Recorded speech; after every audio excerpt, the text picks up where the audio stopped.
Gandhiji is not the central character. No, he is he could be a pivotal one in changing the protagonist's view of life. What did you think of Shah Rukh Khan's performance in the voice of Is he adding star value or?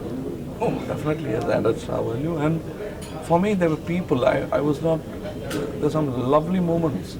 I don't look at it as good acting, bad acting, great acting, and all that. I look at it as lovely moments. What matters is the film, not an individual actor bouncing off the trampoline, the platform, being fine. But I think there are some lovely moments with Mr. Shah Rukh in the film. He's not a parallel character. It's not like he comes through the whole film. Saket Ram is the main character, but he is a much bigger character than what is played by Naseer Sahab as Gandhi. He appears more often in the film. And since the hero travels through many cities and lives, everybody doesn't have the biggest role is taken by me. I hog on footage, yes, but it's safer. I have all my call sheets of this actor, so I thought it's safer to base it around this actor. Is it strange to mix reality and fiction? We do it all the time. You ask a person why he was late, he will say one reason and two other things are made up. It was a very heavy traffic jam. He would say it was simply that he forgot, but there was no traffic. There was traffic, but you know, everything has a little bit of. It's very difficult to be absolutely honest. Then you achieve a better level of intellect. In this film, what do we see? Real events with fictional characters interspersed? It's all a combi. You will keep asking the question. Even the actors in the film ask questions which astounded me, which means I have led them on with my story. So it gives you great pleasure. It's like sometimes you tell your friend that you have a girlfriend who doesn't exist, and then it becomes grows and she's real and for the other person. So he keeps asking you, then you invent a number, then suddenly you find another person with the same number and with not the face, and it goes on. It's very intriguing. It's quite interesting as an exercise. What kind of research did you do?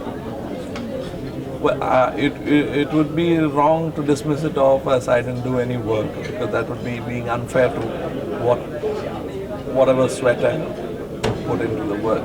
But the fact remains that no research need be done on Gandhi. It's there in the psyche. But I had to go through various things, libraries, books.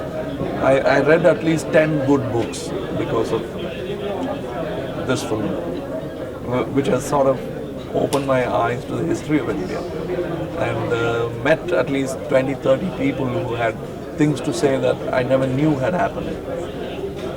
And now I like an assistant interpreters going around telling, like people didn't know, at least I did before, people didn't know that there was an assassination attempt on Gandhiji on the 20th of January, 10 days before this January, done by the same people.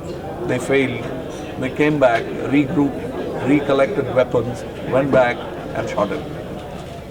You're one of the few filmmakers who uses prosthetics to do the surgery. Is this exciting for you? Does it No, it's a tool. It's like King Lear with a beard. You need a beard to depict an old man. Now the techniques have improved, so I'm using different tools to convince the audience that there is an old man sitting there or a young person sitting there. It's been done by actors before. The only thing the technology has improved. It's like saying you're an actor, but why do you act in films? It's not a respectable medium. Stage is a more respectable medium. It's an older medium. It's a newer medium, so you're tempted to try it and reach more audience. In from the little promo trailers that I saw, did I see a name of somebody who was an actual witness to? Yes, yes, it will be there in the copy. Yes, we discovered it by accident. She was there when we had put up the set, and we called her in to see. You are a Delhi person. Tell me whether it looks like. And she was moved because when we took her to the place where he was shot, she was moved, and I thought, I said, well, it's incredible. People still feel sad for that man, and this much sad. Then I realized that she had been there as a 13-year-old girl, a few feet away. She didn't even know what had happened. She almost broke down. And through the film, Mohini Mathurji was a good sort of thermostat, the thermometer where you could watch and see what kind of reaction she has. She would suddenly walk out of the set and come back wiping her tears, and which means it had affected her. And I used to keep discussing Sadat Hasan Manto's story with her and how it impressed me. And then she used to tell me stories which he had not recorded or written, which had really happened. They were equally strong. So what Sadat Sahab had done was actually be honest and tell a story the best possible language. But what she was telling me, this is how it happened. And it was incredible that a country has survived and we are living with dignity. And little details like Jinnah Sahab's daughter stayed back in India, chose India as a country. And Mr. Muhammad Ali Jinnah's grandson is our Nusli Wadia. That shows what kind of a country we are.